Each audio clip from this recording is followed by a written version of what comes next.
Today on the Stay at Home Chef, I'm showing you how to make Old Fashioned Peach Cobbler. This recipe is perfect for peach season using fresh peaches, or you can use canned or frozen peaches when they're not in season. It has that perfect biscuit cobblestone crust that is absolutely heavenly. The easiest way to peel peaches is to place them in boiling water for just 30 to 60 seconds. And then immediately plunge that peach into a bowl of ice water. This is called shocking the peaches, and it makes it so that the peel comes right off.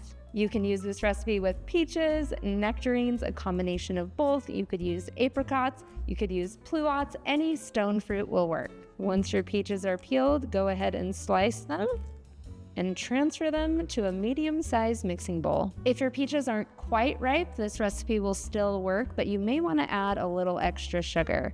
Next, you're going to grab a lemon, make sure the peel is clean and dry, and then zest that lemon right onto the peaches. After you zest the lemon, then you want to squeeze the juice over the peaches as well.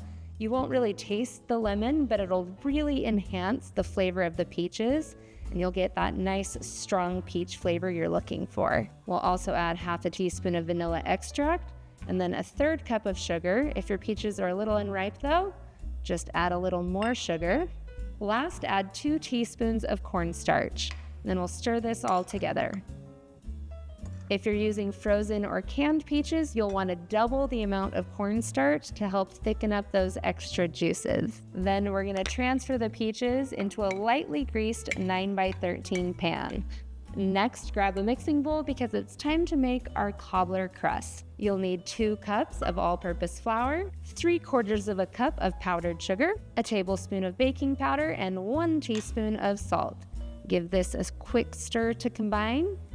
Then cube half a cup of cold butter, and you can use salted or unsalted. It doesn't actually matter. If you're using unsalted, just add a pinch of salt and toss all this butter in with your flour.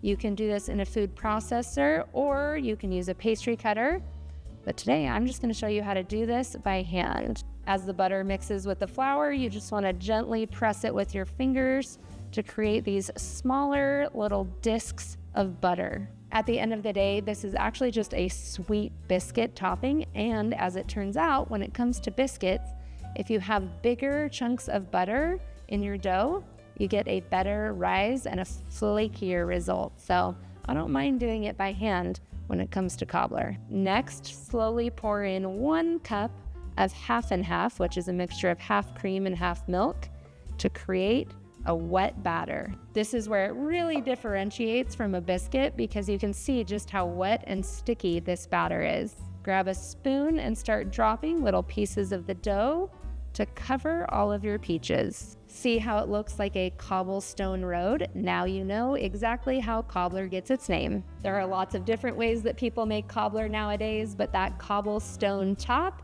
is how you know it's the true old-fashioned cobbler. All that's left to do is bake this in a 350-degree oven for 1 hour. 1 hour might seem like a long time, but don't worry, you should end up with a beautifully golden crust. And look at that, it's perfectly browned and bubbly. Let it cool off just a little bit, and then you are ready to serve. This is heavenly, topped with a little bit of whipped cream, or the classic, of course, a scoop of vanilla ice cream. Peach cobbler is one of my favorite parts of summer. I look forward to it all year long. Thanks for watching. You can find the full written recipe in the video description. Be sure to subscribe, like, and follow, and check out the rest of my videos where you can find hundreds of restaurant quality recipes you can easily make at home. We'll see you later.